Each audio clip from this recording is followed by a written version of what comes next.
1757 to 1799. 1. Battle of Plassey, 1757. Summary. The Battle of Plassey was fought between the British East India Company and the Nawab of Bengal, Siraj-ud-Dowlah. Key points. Robert Clive led the British forces to victory, securing Bengal for the British. It established British control over Bengal and marked the beginning of British rule in India. The treachery of Siraj-ud-Dowlah's commander, Mir Jafar, contributed to the British victory. Significance. Plassey laid the foundation for British dominance in India and changed the course of Indian history. 3rd Battle of Panipat, 1761. Summary. The Third Battle of Panipat was fought between the Marathas and the Durrani Empire, led by Ahmad Shah Abdali. Key points. It was one of the largest and bloodiest battles in 18th century India. The Marathas suffered a decisive defeat, leading to a decline in their power. The battle had significant consequences for the political landscape of northern India. The defeat weakened the Maratha Empire and paved the way for Durrani control over parts of India.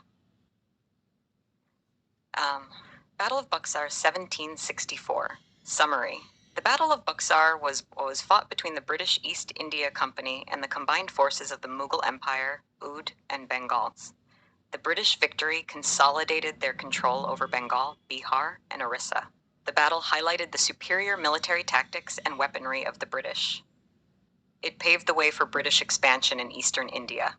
Significance. Buxar established British supremacy in Bengal and marked a significant step towards British colonial rule in India. 4. First Anglo-Mysore War, 1767-69. Summary. The First Anglo-Mysore War was fought between the British East India Company and the Kingdom of Mysore under Hyder Ali.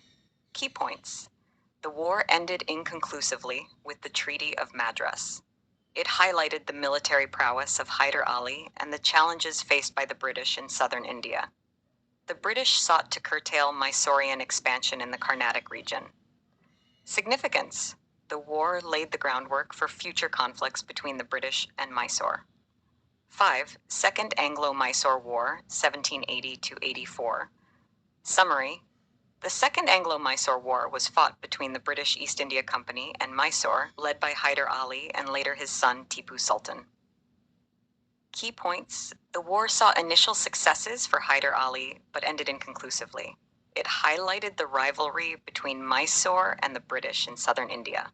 The British sought to weaken Mysore's power and influence in the region. Certainly, let's move on to the next group of events. Group 2. 1793-1839. 6. Treaty of Amritsar, 1793. Summary. The Treaty of Amritsar was signed between the British East India Company and Maharaj Ranjit Singh of Punjab. Key points. The treaty established friendly relations between the British and the Sikh Empire. It fixed the boundaries between British territories and the Sikh Empire.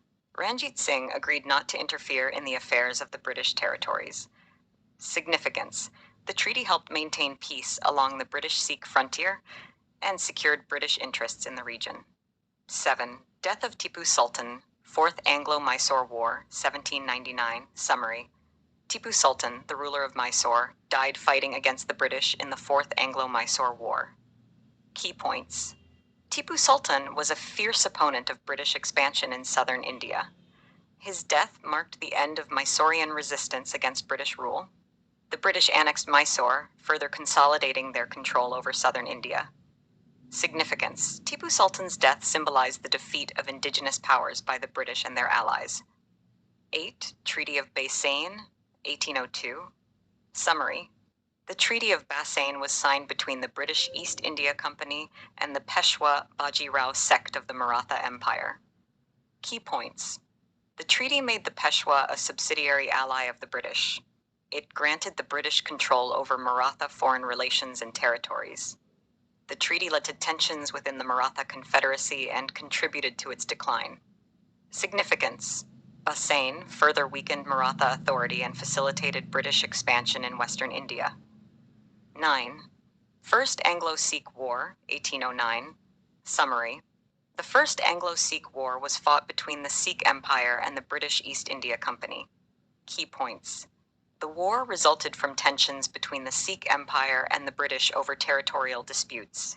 The British victory led to the Treaty of Amritsar, which ceded territories to the British. It marked the beginning of British control over Punjab and the Sikh Empire's decline. Significance: the war consolidated British influence in northern India and weakened Sikh autonomy. 10. First Anglo-Afghan War, 1839–42.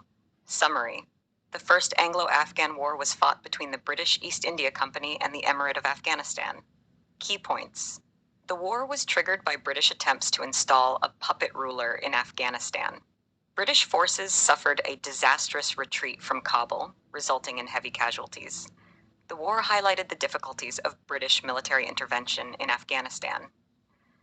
Significance: the war ended in a strategic failure for the British and weakened their influence in Afghanistan. Certainly, here's the next group of events. Group 3, 1845 to 1885. 11. First Anglo-Sikh War, 1845–46. Summary: the First Anglo-Sikh War was fought between the Sikh Empire and the British East India Company. Key points: the war began with the Sikh invasion of British-held territories in the Punjab region. The British victory led to the Treaty of Lahore, which ceded territories to the British and imposed heavy financial penalties on the Sikhs. It marked the beginning of direct British rule in the Punjab and the annexation of Sikh territories. Significance: the war consolidated British control over the Punjab and further weakened Sikh sovereignty. 12. Second Anglo-Burmese War, 1852. Summary: the Second Anglo-Burmese War was fought between the British East India Company and the Konbaung dynasty of Burma. Key points: the war was triggered by British expansionist ambitions in Burma. British forces occupied Lower Burma and annexed it into British India. The war resulted in the Treaty of Peace, which imposed harsh terms on Burma. Significance: the war expanded British territorial control in Southeast Asia and facilitated the incorporation of Burma into the British Empire. 13. First railway line opened between Bombay and Thane, 1853. Summary: the first railway line in India was opened between Bombay and Thane. Key points: the railway line was built by the Great Indian Peninsula Railway, GIPR, to transport goods and passengers. The inauguration of the railway marked the beginning of the Indian railway system, which transformed transportation and communication in the country. It facilitated economic development, trade, and the movement of people across India. Significance: the introduction of railways played a crucial role in British colonial administration and the integration of India into the global economy. Foundation of Indian National Congress, 1885. Summary: the Indian National Congress, INC, was founded as a political party advocating for Indian self-governance within the British Empire. Key points: the INC was established during a meeting in Bombay attended by prominent Indian leaders. It initially aimed to seek reforms and represent Indian interests within the colonial administration. The early INC leaders included Alan Octavian Hume, Dadabhai Naoroji, and Womesh Chunder Banerjee. Certainly